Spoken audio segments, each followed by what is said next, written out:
I feel like I need to help you guys with a little subject which I struggled with. Was my first time intricately working on Stromberg carburetors. In my case, I use 175 CD-2s, and I want to change the metering needles, because I've upgraded my exhaust system on the Range Rover Classic F Suffix. So to give you an idea, I went online to check how you can remove the metering needles, and I had to go to from the standard needles that I used to B1DWs. I probably need to reverse this, but that's the needles I need to replace. It's giving, because I've got the free flow on the exhaust pipe system. I didn't want to do it, but it was a good price on their sports system, and you want to give the engine a bit more air. So if you want to have a look, these are the original manifolds. Look how tiny these little pipes are. They're only like 40 mil diameter, and if you think that's 1.5 litre each side, probably about 1700 engine on each side pushing out of that tiny little pipe. It's no wonder these engines are freaking suffocated and starved. I mean, look at the size of this thing. This is 68 mil, but obviously the pipe's about considerably larger. So now, because of that, you're getting a lot more air through these carburetors than you would normally. So when she's fine, but the minute you want more, you want to open up the taps, you're going to starve it of fuel, and on high revs she'll start spluttering. If you left everything tuned with the standard needles and you drove it, she'd backfire, and your typical running out of petrol scenario. So what you've got to do with these is you've got to fully richen the standard needles right down. So you screw with your tools. You can see one on the CD2s. It's the Allen, the 1/8 inch Allen that you screw down into the metering needle. You've got to turn it clockwise for full reach, bottom out, and then turn back a little bit, and then it will drive. But of course, and it drives fine, but when you want full power, she'll still starve of fuel. So I've had to put an upgraded set of needles on, which is about what I'm going to do now. This left tool is for also a CD-175 carburetor, but I think it's my 2.6 engines using this one. The Allen is for this V8. This V8 78 model, 77, 78. My 2.6 is 1979. So there was a difference. Anyway, I'm going to go back inside now and show you. Oh yeah, you can see my headers. They are lovely. It really sounds beautiful. Sounds thirstier. Yeah, good. But at least the engine's getting a lot more air, and it was actually very lean, too lean. So I'm going to help this engine get more fuel to compensate. But of course, you drive according to the conditions, and you're only going to use what you use or what you need. So, trickery. Don't just follow everything you see online about these things. If you do, you'll make problems for yourself. Some of the descriptions are very vague. The irritating part, the classic thing is turn something out.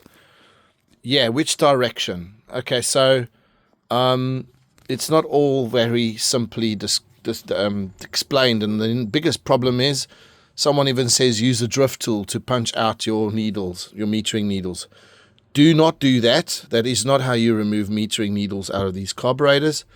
So don't believe everything AI says. It's actually quite simple. I've even seen people say, yeah, you need to use carb cleaner to get these out.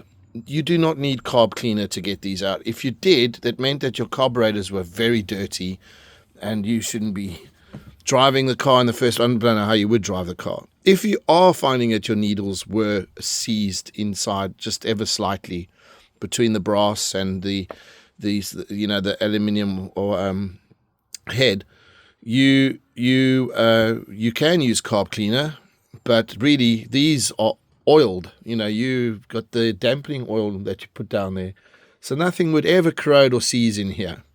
As in my case, these are my standard old needles, my metering needles, okay, which goes into the jet. They're spring loaded or sprung loaded. So the idea behind these were they self-center into the jet. That's all well and good. Fine, brilliant. What I'm looking for is a code, and I don't see anything like that on here. That's okay. The frustration for me was getting these out. What you've got to do is, with your hex, here we go, I'll show you. I've got the long one here, and this is your tool.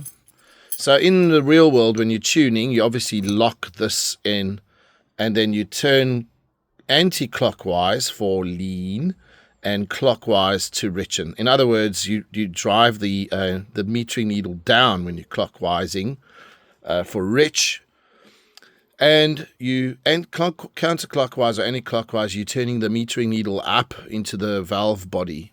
All right. To remove these, you've got to use this hex down inside the tube. You don't need this guy anymore because you've removed the diaphragm from the carb body. That's to stop this whole thing spinning and twisting and tearing this. We don't need this guy to remove your metering needle. You just need to home into the Allen at the bottom. But the first step is your grub screw. So if my needle was in here, like in this case, right, this is the second carb. I've got to take this needle out next. You loosen the metering needle, the grub screw, sorry.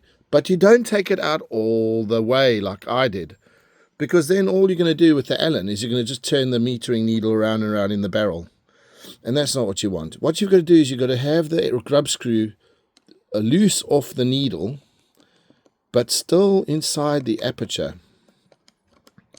I'll explain. You won't be able to see it on this camera, but you may just be able to see the grub screw inside that aperture. This aperture, yeah.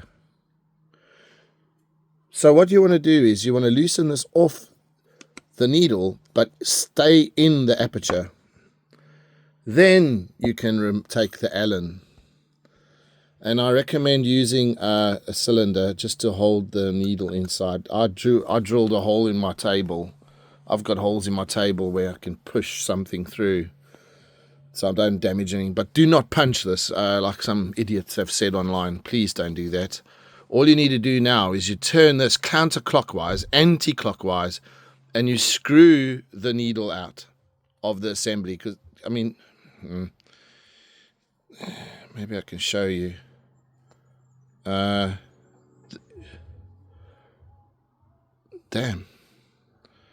The threads are in there, you see? See the threads? So the assembly inside here turned with the Allen, but your little grub screw maintains that position. Counterclockwise pushes this out. Once it's out, you then turn the grub screw not out of the barrel, but just further out of the aperture. And then you can simply pull your meter needle out. And I'm going to put my new ones in. So let's try and do that now. I don't know how I'm going to hold this camera. Now, let me see if I can do something here. I'm not a showman. I ought to be. Right, so what I'm doing now is I'm turning, right? And I just want to do a little check because it's dark. And I'm going to check that my needle isn't turning with the Allen, and it is, which means that I've got to turn the aperture back to the grub screw and drive the grub screw down a bit more. It's too far out. This is a mistake I made. Interesting stuff. I'm turning down all the way. I'm pressing it. Okay, now I'm going to come back up a bit. Now I'm going to let loose on the, and I heard a clunk, but my needle's not turning anymore. Now I'm expecting it to come out of the air valve. All right, great. I'm I'm not sure how many turns, but if you look at the length of the thread inside the metering needle, there's only about 3 or 4 millimeters in there, so I wouldn't have thought that you need to be turning too much to get this guy out. I mean, she's not coming out anymore. And this guy, oh yeah, I forgot. Take a grub screw when you feel like you've done enough turns, and let the sucker out all the way. Now let's see. Yep, there she comes. You see that? So those are my 2 metering needles out. Now the reverse is obviously the same. Just pop them in. Make sure that your little groove is in the right place, and you should be fine. Okay, guys, I hope this was helpful. I'll see how you get. I'll start creating more of these videos as I gain more confidence with this car. There's a million things I've had to fix on it. And it's just, as simple as it is, almost everything is wrong. And the other problem is they become wrong again after you've repaired them. So it's a great learning curve, these cars, but a simple garage with simple tools, and you're driving a classic that you can look after yourself with full confidence, most of the time, that you can get something done. For some people, this is a walk in the park. For others, it's a new adventure. And let's be honest, we're getting thin on the ground, people that know these machines. So the least we can do is pay it forward and share our troubles online to help other people. It's not just Range Rovers that use these carburetors. Of course, everyone knows. It's all of the British range, really. Even Volvo. I mean, Volvo's main carburetor was always Strombergs like these. Okay, guys. Any questions, just write down in the comments below. I hope you enjoy the video, and there'll be more to follow as I invest in a better camera and better showmanship. Ciao, bye.